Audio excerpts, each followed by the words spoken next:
Olá, a paz do Senhor, que bênção! Chegamos na lição de número 6 e como o Espírito Santo tem falado conosco. Hoje nós vamos tratar a respeito das armas espirituais. Na aula passada falamos sobre os nossos adversários, o diabo, o mundo e a carne. E para enfrentamento destes adversários tão poderosos, nós teremos que usar as nossas armas espirituais. Para você que está aqui pela primeira vez, sou Jane Martins de Souza, professora e superintendente de Escola Bíblica Dominical. Para mim é um privilégio muito grande estar aqui semanalmente, juntamente com vocês, aprendendo a respeito da Palavra de Deus. Espero estar te ajudando com estes comentários. Afinal de contas, nós professores precisamos de subsídios, quanto mais melhor, abrir a nossa mente e levarmos alimento espiritual novo para as nossas classes. Antes de adentrarmos a nossa aula desta semana, eu quero te pedir, acredito que você já esteja fazendo isso, mas eu quero aqui reforçar que você ore pelo Rio Grande do Sul. Uma catástrofe muito grande aconteceu. Mais de 100 municípios foram atingidos pelas enchentes e eles estão necessitando de nossas orações e também de ajuda humanitária. E não existe pessoa tão pobre que não possa contribuir. Então procure um posto em sua cidade que está fazendo arrecadamento e contribua para que aquelas pessoas sejam amenizadas o seu sofrimento e que Deus dê a eles graça, sabedoria e vitória para continuar prosseguindo. E orar também por aquelas pessoas, por aquelas famílias que ficaram enlutadas, perderam seus entes queridos para as águas. Então que Deus tenha misericórdia deles. É um despertamento para a nossa igreja local, para a igreja invisível, para que continuemos fazendo a obra de Deus e que tomemos posição diante de Deus e diante deste mundo tão pecaminoso como igreja e anunciemos o Evangelho do nosso Senhor Jesus Cristo. O pedido que eu faço para você é que ore para que Deus entre com misericórdia, né? E aquelas pessoas possam ser abençoadas com as nossas orações e também com os suprimentos que estão indo ali. Não conseguimos mensurar a dor daquelas pessoas, mas podemos orar para que Deus possa abençoá-las mais uma vez. Então hoje na lição de número 6, vamos falar sobre as nossas armas espirituais. O texto que foi tomado por base está em Lucas capítulo 4, versículo 1 a 4. Falamos bastante neste texto na aula passada sobre a tentação de Jesus no deserto, que também está registrado em Mateus capítulo 4, e também os versículos 16 a 20 do mesmo capítulo de Lucas, no capítulo 4. Por que o comentarista não tomou Efésios capítulo 6 a partir do verso 10? É porque já falamos muito a respeito deste capítulo e hoje nós vamos tratar a respeito das armas que realmente todo cristão precisa usar.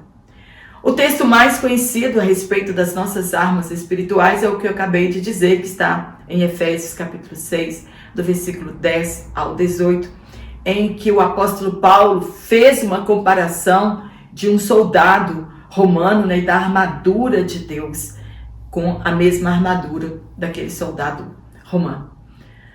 A única arma que ele não cita aqui, segundo o comentarista da nossa lição, é o jejum.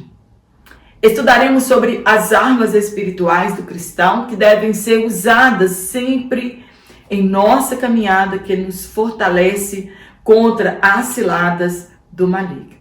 Nós vamos tratar nesta aula sobre a oração, a leitura da palavra de Deus e a respeito do jejum. Devemos lembrar que usar armas espirituais sem obediência, o diabo não se afastará de nós. Jesus venceu no deserto, não foi por ter a palavra de Deus na ponta da língua, até porque o diabo também a conhece. Mas por resistir ao diabo, em obediência à vontade de Deus. Jesus não esteve aqui na terra para satisfazer seus desejos e vontades, mas para fazer a vontade de Deus. Assim como Deus também não nos escolheu para satisfazer nossos caprichos, mas para fazermos parte do reino e sermos súditos dele. Paulo exortou aos irmãos Efésios que se fortalecessem no Senhor e na força do seu poder. Resumindo, sem o Senhor em nossas vidas, nos auxiliando, nos escondendo, nos protegendo, nos fortalecendo, não temos condição nenhuma de vencer o maligno. E tendo a convicção que a força não vem de nós, ou porque lemos muito Bíblia, oramos muito, jejuamos muito, nada disso. É o Senhor que nos fortalece quando fazemos uso das armas que Ele nos deixou.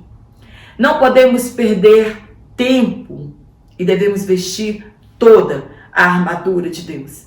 Entender que nossa luta não é contra carne e sangue, isto é, não é contra pessoas. Ele usa nossa natureza carnal, pecaminosa e o sistema mundano para nos distrair do nosso propósito. É assim que o maligno age em nossas vidas. Nossas armas, elas são poderosas em Deus para destruição das fortalezas. De que fortalezas Paulo está se referindo aqui?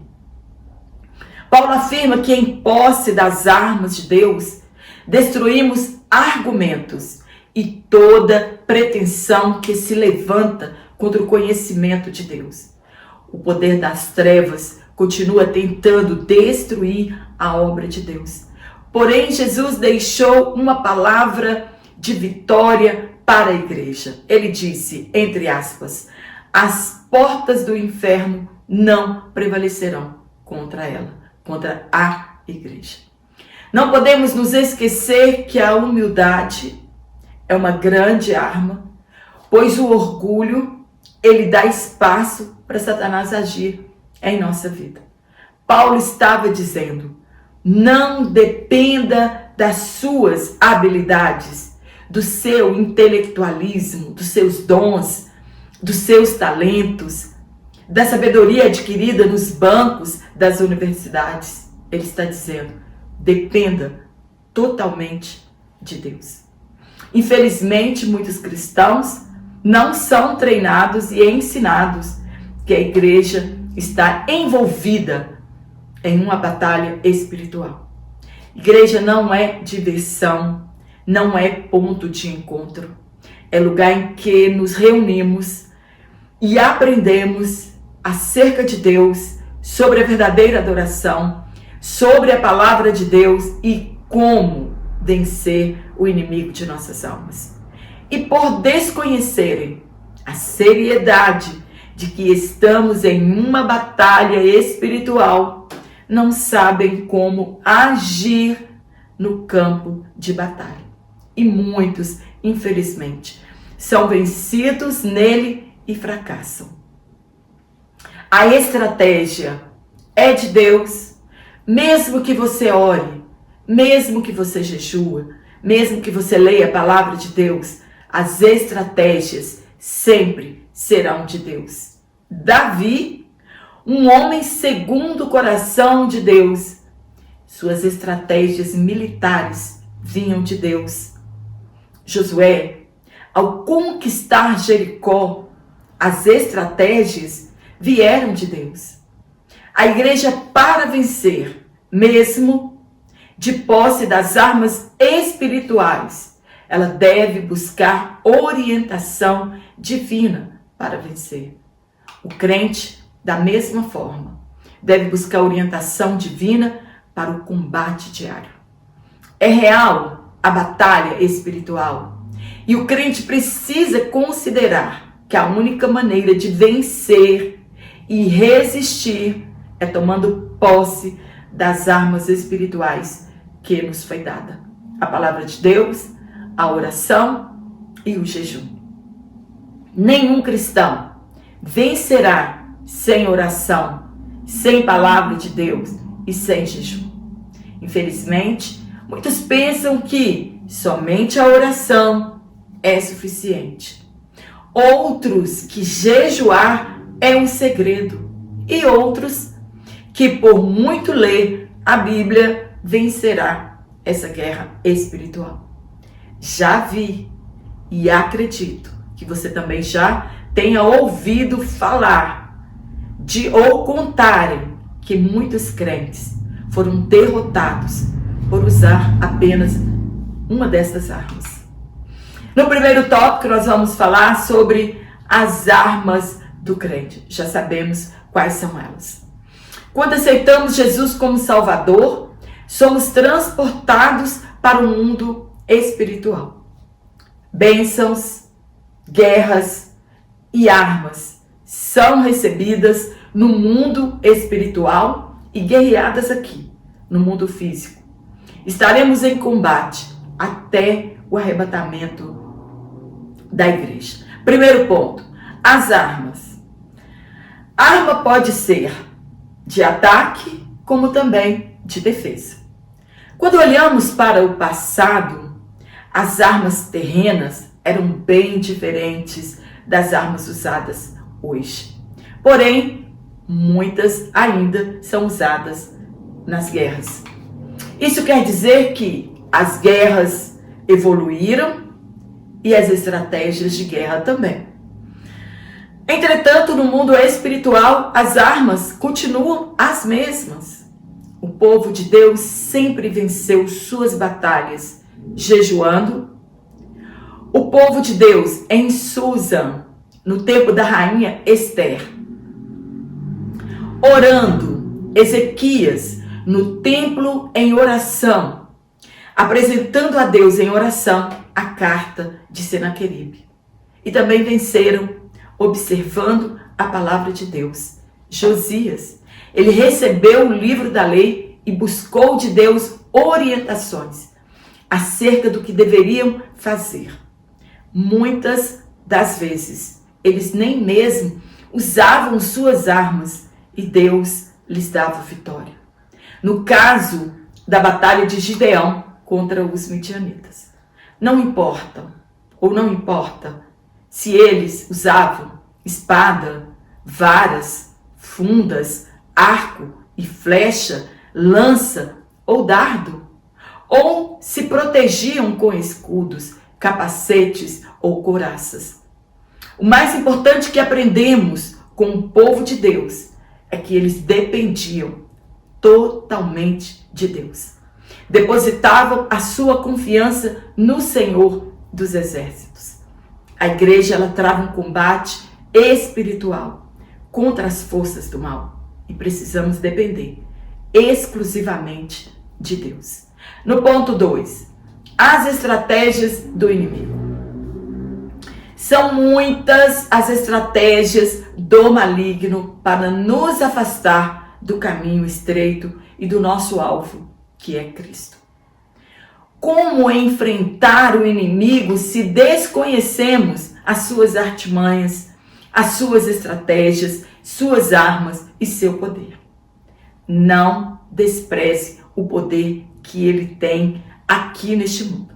Afinal de contas, ele é o Deus deste século. Hoje, ele não quer nos tirar da igreja.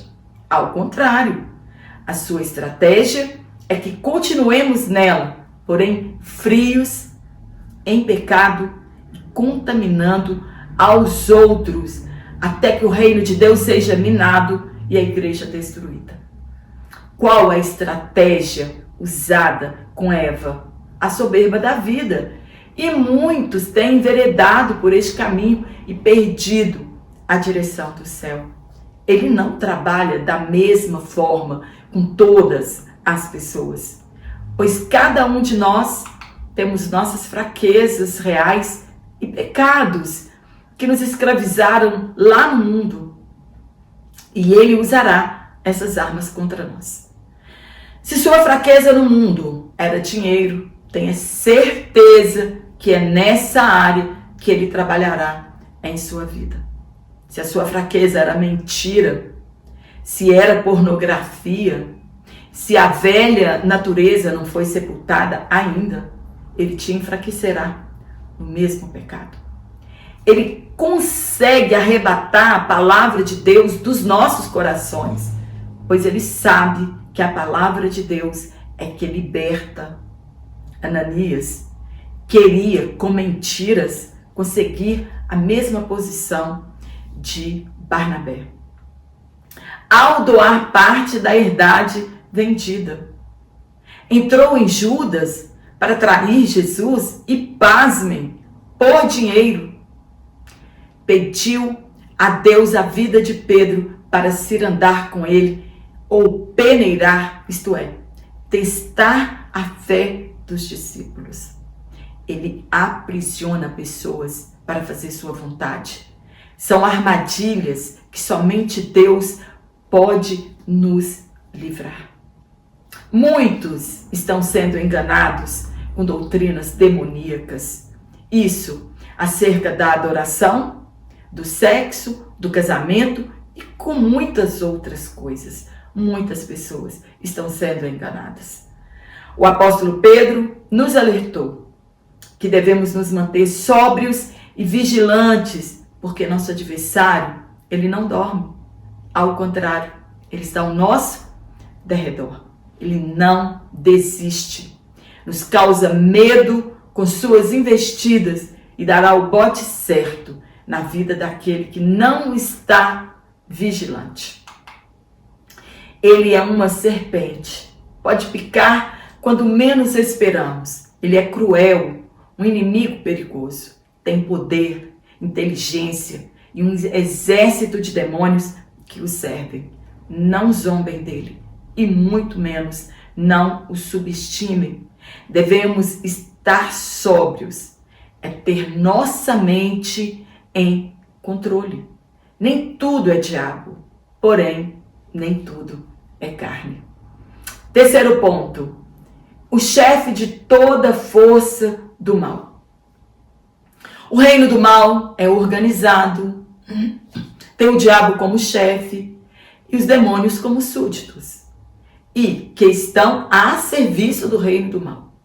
O apóstolo Paulo o nominou como Deus deste século.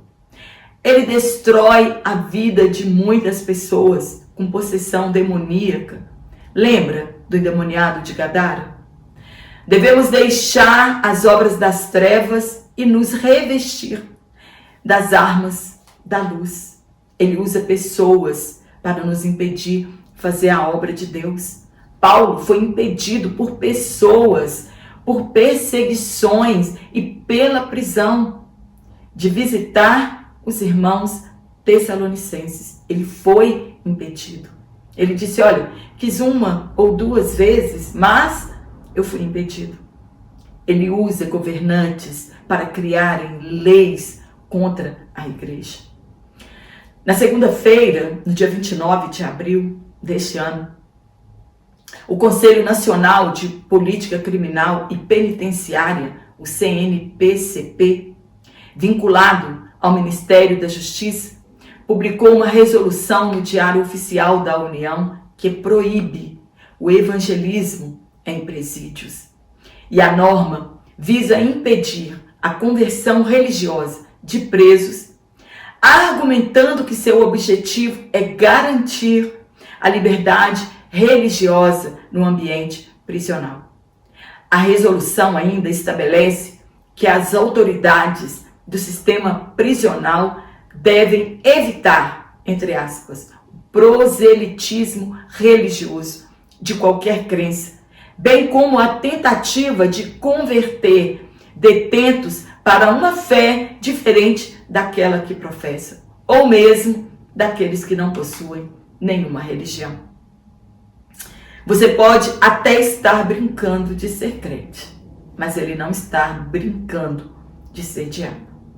Ele instiga descrença nas promessas de Jesus. Ele usa o desânimo Isso inclui desânimo de orar, de ler a palavra de Deus, de jejuar, de cooperar. Somos tentados em todo o tempo, nos instiga a não perdoar. E a falta de perdão nos impedirá de entrar no céu. Se você tem dificuldade de perdoar alguém, peça ao Espírito Santo ajuda. Ele nos causa medo de tudo, nos acusa constantemente, inclusive acerca dos nossos pecados que já foram perdoados. Ele facilita portas para o pecado.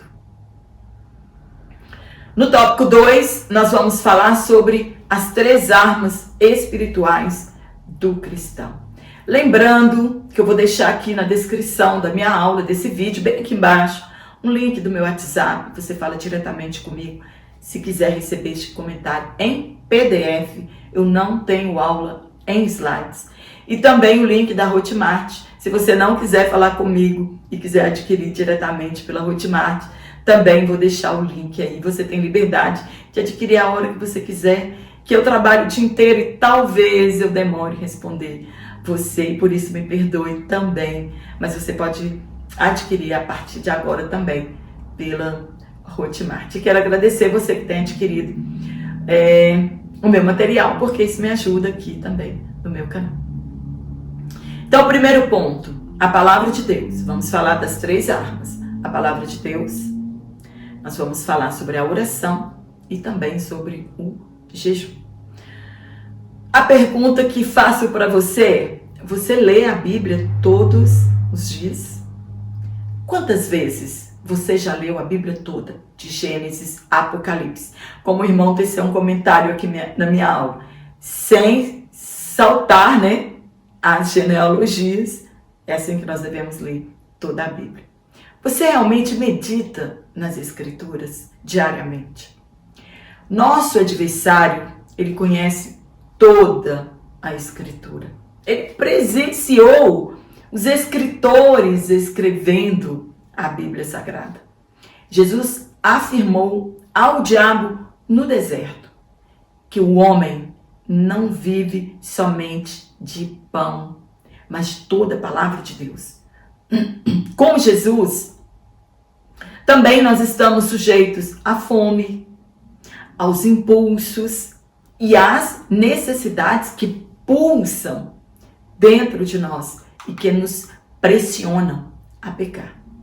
Mas Jesus nos deu o exemplo e enfrentou as tentações de Satanás. A NVI, ela traduz 1 Pedro 2:2 como leite espiritual, em vez de leite racional, como está aqui na nossa lição.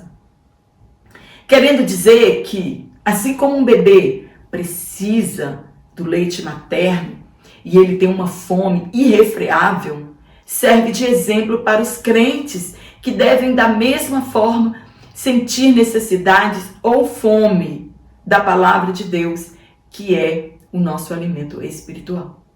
A palavra de Deus nos nutre, nos fortifica para resistirmos firme às investidas do maligno. Devemos nos render à palavra de Deus e então teremos uma vida frutífera, uma vida espiritual frutífera. No ponto 2, a oração.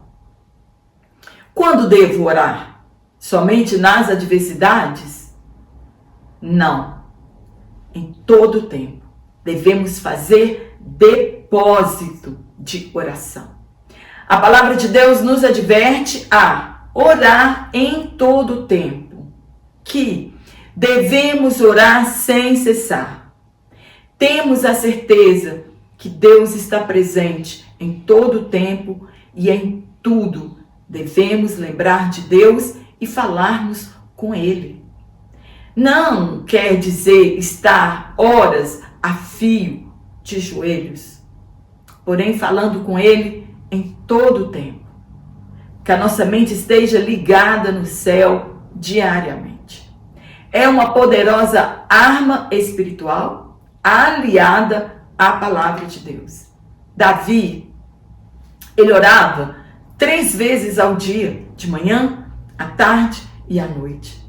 Daniel também orava 3 vezes ao dia. A oração, ela não está listada na armadura espiritual, porém é ela que faz o ajuste da nossa vida cristã. A igreja em Antioquia orava e jejuava, e o Espírito Santo separava obreiros. Jesus ele alertou que certas castas de demônio saem somente com jejum e oração. Jesus está falando de ter uma vida de oração, não oração apenas para aquele momento. É uma ação cotidiana que quando você precisar, ela surtirá efeito e a resposta é o poder de Deus. Uma vida de oração, ela fortalece todas as esferas de nossas vidas. Crente que não ora é crente sem poder, é crente sem vigilância, é crente fraco, é crente que é levado pelos ventos de doutrina. No ponto 3, jejum. Ai, quantas vezes eu devo jejuar na semana? Ou, qual é o jejum correto? Posso jejuar e abster-se somente de alimentos? Posso jejuar e fazer restrição apenas de algum alimento? Posso jejuar e abster-se de alimentos e de água? Sim, para todos. A resposta é sim para todos. O que não podemos é jejuar e desprezar a oração e a leitura da palavra de Deus. Não vai dar certo. É um tripé que funciona somente em conjunto. Deus tem muito mais prazer em que o obedeçamos do que dos nossos sacrifícios. Não foi isso que ele disse quando Saul pecou? Do que adianta você jejuar o dia inteiro, 3 vezes por semana, ler a Bíblia toda e não obedecer? Deus tem mais prazer em nossa obediência do que em nossos sacrifícios. Isso não quer dizer que eu não precise orar, jejuar e ler a palavra. Só que ele tem muito mais prazer. Isso quer dizer que ele também tem prazer na vida do cristão quando ele ora, quando lê a Bíblia e quando ele jejua. Mas o crente que obedece, Deus tem muito mais satisfação neste cristão. Então, a obediência, ela é melhor do que os sacrifícios. O jejum nos auxilia a ter mais comunhão com o Pai Celestial. Jesus jejuou, os discípulos jejuaram, Moisés jejuou, profetas jejuaram, os reis jejuaram, isto é, se humilharam diante de Deus e buscaram respostas de Deus acerca de algo. Isaías, ele escreveu sobre o verdadeiro jejum. E nós vamos ler aqui agora. Está em Isaías 58. O povo pergunta a Deus: que adianta jejuar se tu nem notas? Por que passar fome se não te importas com isso? O Senhor responde: a verdade é que nos dias de jejuns, vocês cuidam dos seus negócios e exploram os seus empregados. Vocês passam um dia de jejum discutindo e brigando e chegam até a bater uns nos outros. Será que vocês pensam que quando jejuam assim, eu vou ouvir as suas orações? O que é que eu quero que vocês façam nos dias de jejum? Será que desejo que passem fome? Que se curvem como um bambu? Que vistam roupas feitas de pano grosseiro e se deitem em cima de cinzas? É isso que vocês chamam de jejum? Acham que um dia de jejum assim me agrada? Não. Não é esse jejum que eu quero. Eu quero que soltem aqueles que foram presos injustamente. Que tirem de cima deles o peso que os faz sofrer. que ponham em liberdade os que estão sendo oprimidos e que acabem com todo tipo de escravidão. O jejum que me agrada é que vocês repartam a sua comida com os famintos, que recebam em casa os pobres que estão desabrigados, que deem roupas aos que não têm e que nunca deixe de socorrer os seus parentes. O jejum, ele quebranta a nossa carne. Ele nos torna dependentes de Deus. É um pedido de socorro. É uma oferta de gratidão. Como disse Agostinho de Hipona, entre aspas, o jejum, ele purifica a alma. Ele eleva a mente. Ele submete a carne ao espírito. Torna o coração contrito e humilhado. Dissipa a névoa da concupiscência. Amortece o ardor da luxúria e acende a luz da castidade.